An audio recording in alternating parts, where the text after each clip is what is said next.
बाजारपेठ police station कल्याणच्या हद्दीमध्ये APMC मार्केटमध्ये आज सकाळी 8:30 ते 9च्या दरम्यान दोन इसमामध्ये केळीच्या पानावरनं मारामारी झाली आणि येथील जो आरोपी आहे चिराग राजकुमार सोनी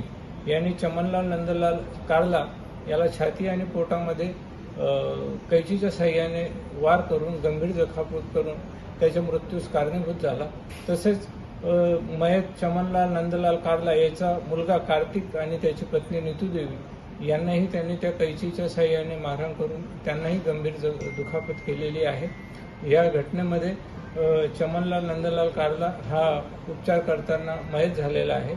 आणि आम्ही रितसर बाजारपेठ पोलीस स्टेशनला गुन्हा दाखल करून या गुन्ह्यामध्ये चिराग राजकुमार सोनी याला